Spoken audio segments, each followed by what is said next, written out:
VIT triple E 2024 के लिए यहाँ पे हम कह सकते हैं कि गिने चुने दिन जो है वो आपके पास बाकी रह गए, और अगर इन दिनों को जो है आप अच्छे तरीके से यूटिलाइज करना चाहते हो और एक शानदार स्कोर जो है इस एग्जाम के अंदर लाना चाहते हैं, तो ये वीडियो आपके लिए है, जहां पे हम एक प्रॉपर टाइम टेबल डिस्कस करेंगे कि किन चीजों पे फोकस आपको कर लेना चाहिए, किन चैप्टर्स पे जो है आपको मतलब डे वाइज जो है यहाँ पे ध्यान दे लेना चाहिए, ताकि VIT ट्रिपल ई के अंदर एक अच्छा स्कोर निकाल लो। तो वीडियो को एंड तक देखना और साथ ही साथ इसको लाइक जरूर से करना।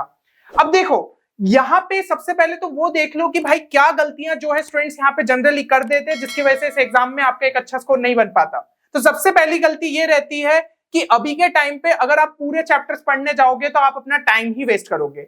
दूसरी चीज ये हो जाती है कि कुछ भी अब नया स्टार्ट करने का मत सोचो, जितना जेई के लिए अगर पढ़ लिया हो या फिर VIT के लिए अलग से भी पढ़ाओ, उतने से ही जो है वो आपको यहाँ पे फोकस करना चाहिए। तीसरी चीज हो जाती है कि कुछ स्टूडेंट्स यहाँ पे मॉक टेस्ट ही नहीं देते और फिर एग्जाम में बोलते हैं कि हमारी स्पीड ही नहीं हमें देखने को मिली।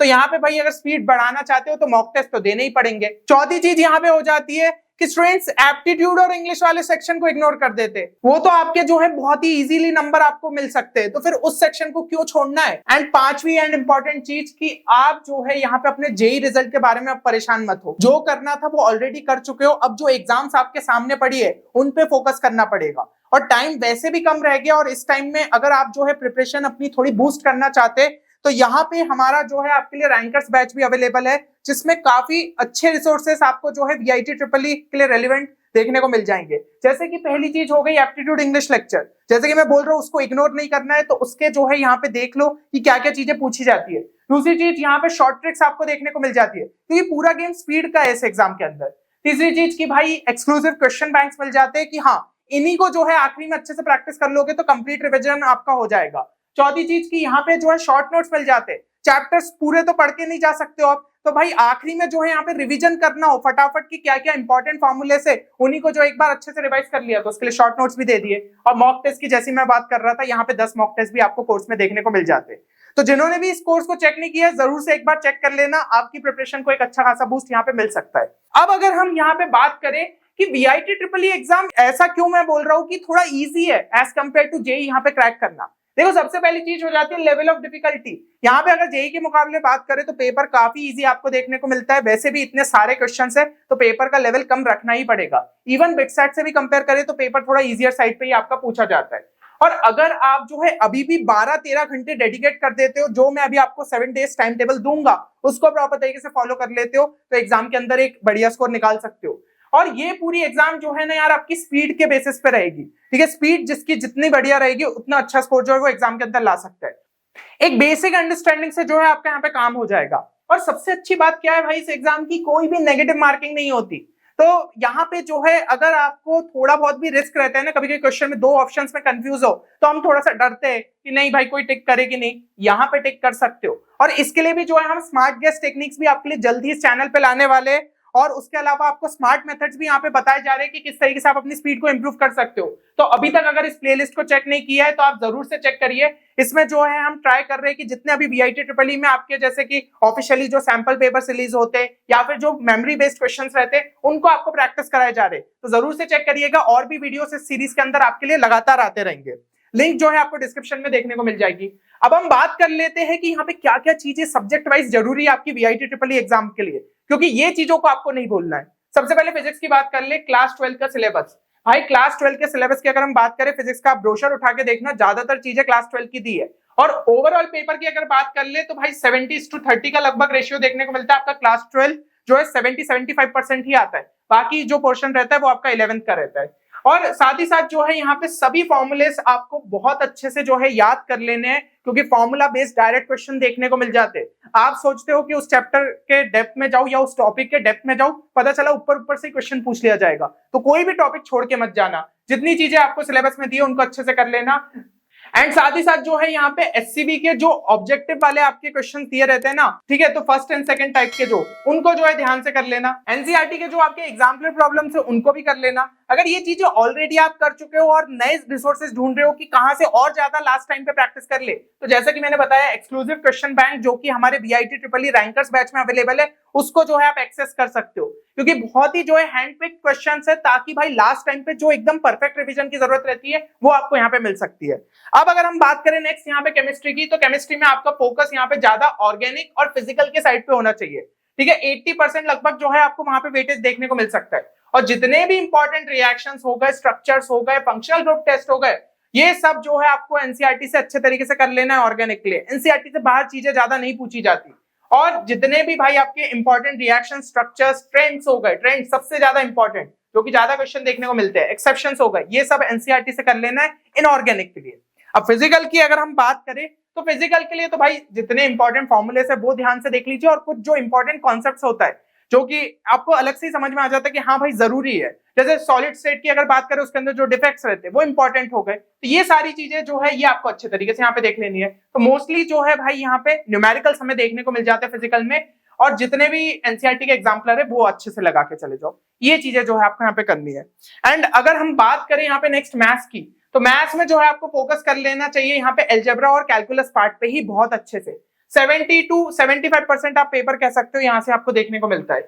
जितने भी इंपॉर्टेंट फॉर्मूलेस है वो ध्यान से करके चले जाइए, क्योंकि मैं बार बार रिपीट कर रहा हूँ, फॉर्मूला बेस्ड क्वेश्चन यहाँ पे ज्यादा देखने को मिलते हैं, तो इसको जो है गलती से भी नहीं छोड़ना है। वहां पे डेरिवेशन का टाइम नहीं मिलेगा, वहां पे ऐसा नहीं है कि अपन सोचने में बहुत ज्यादा टाइम लगा रहे कि क्या फॉर्मूला लगेगा, प्रैक्टिस होनी चाहिए, दिमाग में सेट रहना चाहिए कि हाँ भाई ये फॉर्मूला लगना है, सीधा अपना जो है पेपर पे यहाँ पे पेन चलना चाहिए। अगली चीज है कि यहाँ पे जितनी भी स्मार्ट ट्रिक्स है वो आपको जो है पता रहनी चाहिए कि हाँ क्वेश्चन को कोई अप्रोच जो है इस तरीके से हो रहा है, नॉर्मल अप्रोच जो कि बुकिश मेथड है, लेकिन आपको स्मार्टली भी क्वेश्चन को सॉल्व करते हुए आना चाहिए कि हाँ ऑप्शन एलिमिनेशन से कर दिया या फिर सब्स्टिट्यूशन से कर दिया, ग्राफिकली सोच के कर लिया, ये सारी चीजें समझ में आनी चाहिए। तो इन चीजों का जो है ध्यान रखिएगा। एक सेपरेट प्लेलिस्ट भी जो है हमने आपके लिए बना के रखी है शॉर्ट ट्रिक्स वाली, तो जैसा कि मैं आपको बताया था, तो उसको भी जो है ध्यान से यहाँ पे लगा लेना। एंड जो अगर हम एप्टीट्यूड की बात कर ले, एप्टीट्यूड और इंग्लिश को लेकर दिक्कत रहती है, तो सारे टॉपिक्स आपके यहाँ पे गिवन है, ठीक है, जो सिलेबस के अंदर आपके पूछे जाएंगे, और यहाँ पे हमने ये भी बता दिया है कि कितने कितने क्वेश्चंस आप एक्सपेक्ट कर सकते हो, तो इनके वेटेज के हिसाब से जो है आप उन पे थोड़ा सा फोकस कर लो, है ना। और यहाँ पे भी ध्यान रखिएगा स्पीड बहुत ज्यादा मैटर करती है। हो सकता है ज्यादातर स्टूडेंट से यहाँ पे एप्टीट्यूड इंग्लिश के क्वेश्चन बन जाए, लेकिन जो सबसे ज्यादा जल्दी सॉल्व करेगा वो दूसरे सेक्शन के अंदर टाइम दे पाएगा, तो इस चीज का ध्यान रखिए। और एप्टीट्यूड और इंग्लिश को लेकर भी बहुत ज्यादा डिमांड आ रही थी, तो यहाँ पे आपके लिए जो है हमने एक प्लेलिस्ट स्टार्ट कर दी है जिसके अंदर एप्टीट्यूड और इंग्लिश का भी जो पोर्शन है वो आपका यहाँ पे कवर होता जाएगा। तो अभी तो एक वीडियो आया है, अगर इस वीडियो पे हमें काफी ज्यादा डिमांड आती है भाई, कमेंट्स के अंदर आप लिख दो कि आपको एप्टीट्यूड और इंग्लिश की रिक्वायरमेंट है, तो पूरा जो आपका सेक्शन है उससे रिलेटेड हम आपको आइडिया देते जाएंगे कि हाँ भाई ये चीजें आपकी पूछी जा सकती है, तो जरूर से कमेंट सेक्शन में लिखना। और यहाँ पे 1000+ लाइक्स का जो है हम टारगेट लेते हुए चल रहे, तो ध्यान से इस वीडियो को जो है लाइक करिएगा। और इंग्लिश के लिए भी जैसा मैंने आपको यहाँ पे बताया कि ये भाई 3 टॉपिक्स आपके जो है स्पेसिफिकली पूछे जाते हैं, इसमें आरसी हो गया, बोर्ड के लिए तो आप करते ही हो, उसी टाइप के पैसेजेस देखने को मिलेंगे, थॉट प्रोसेस वही रहती है, क्वेश्चंस का टाइप भी वही रहता है, बस प्रैक्टिस होनी चाहिए, स्पीड रीडिंग होनी चाहिए ना, क्योंकि एग्जाम में हम जो है ऐसा नहीं कि एक बार पैराग्राफ पढ़ लिया फिर से जो है उसी चीज को पढ़ रहे, तो वो आपकी स्पीड रीडिंग होनी चाहिए, कितनी अंडरस्टैंडिंग है आपकी। ग्रामर के भी जो है यहाँ पे 1-2 क्वेश्चन आपको पूछे जा सकते हैं, देन प्रोनाउंसिएशन के हो गए, उसका भी जो है आपका एक आधा क्वेश्चन यहाँ पे देखने को मिल सकता है, तो ये चीजें जो है आपकी यहाँ पे क्लियर होनी चाहिए। तो मेरे हिसाब से यहाँ तक चीजें समझ में आ गई होगी। अब बात कर लेते हैं 7 डेज टाइम टेबल की, कि अगले जो अगर हम बात करें एक हफ्ता या फिर जिनका लेट पेपर है उनको क्या चीजों पे फोकस करना चाहिए।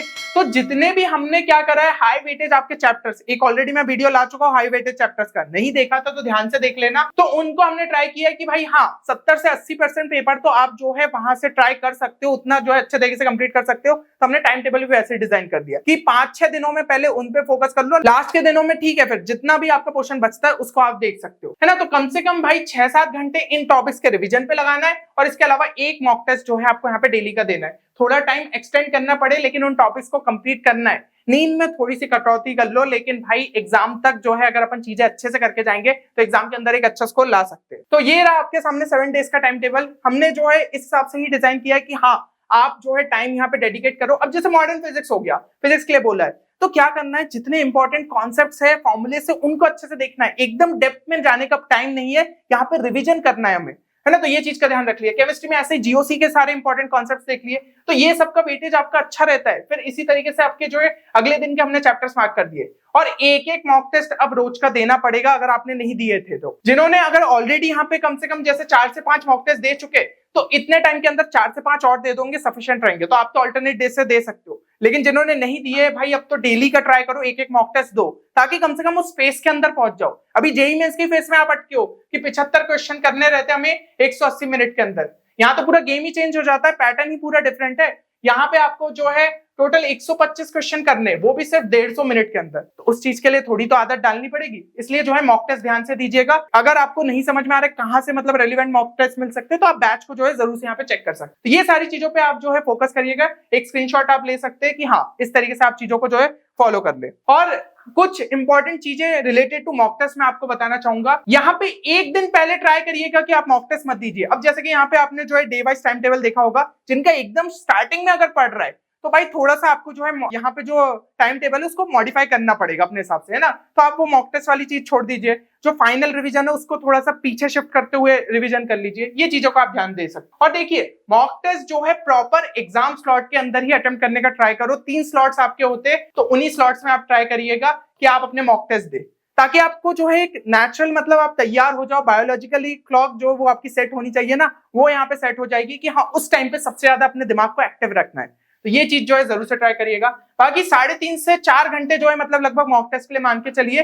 2.5 घंटे का तो आपका टेस्ट होगा, और 1 से 1.5 घंटा तो एनालिसिस पार्ट में भी जाएगा। कहाँ गड़बड़ हो रही है, उन चीजों को इंप्रूव करके ही तो हम जो है नेक्स्ट मॉक टेस्ट में अपना स्कोर बढ़ा पाएंगे। तो ये चीज का जो है आप यहाँ पे ध्यान रखिएगा। बाकी यही कहना चाहूंगा कि क्या आप जो है इस 7 डेज के चैलेंज के लिए तैयार है, क्योंकि अगर इसको प्रॉपर तरीके से फॉलो कर लिया तो भाई लाइफ में रिग्रेट नहीं बचेगा कि जेईई मेंस में भी हमारे जो है कुछ गलतियां हो गई। अब क्या हम जो है नेक्स्ट एग्जाम्स को भी ऐसे ही जाने देंगे? नहीं, इसमें जो है ट्राई करना है कि एक अच्छा स्कोर निकाल ले, कि एटलीस्ट हमें कैटेगरी 1 कैटेगरी 2 के अंदर एक बढ़िया ब्रांच मिल जाए। तो ध्यान से ट्राई करिएगा कि इस चैलेंज को पूरा करें। और जो स्टूडेंट्स यहाँ पे बिटसेट, ठीक है, मतलब बिट्स पिलानी को यहाँ पे टारगेट कर रहे, तो उसके लिए भी आपको काफी ज्यादा फायदा मिलेगा, क्योंकि पूरा स्पीड का ही तो गेम है वीआईटीबी। तो इससे आपको कम से कम एक आइडिया लगेगा प्रेशर की सिचुएशन को किस तरीके से कंट्रोल किया जाता है। तो उन स्टूडेंट्स को भी यहाँ पे काफी फायदा देखने को मिलेगा। चलिए, उम्मीद करता हूँ इस वीडियो से आपको क्लैरिटी मिली होगी कि अब जो नेक्स्ट 1 हफ्ता बचा है उसमें आपको किन किन चीजों का ध्यान रखना है। इसी तरीके के और भी इंपॉर्टेंट वीडियोस लगातार चैनल पे आते रहेंगे, तो चैनल को सब्सक्राइब करना ना भूलें। मिलते हैं अगले वीडियो में, तब तक के लिए take care and good bye.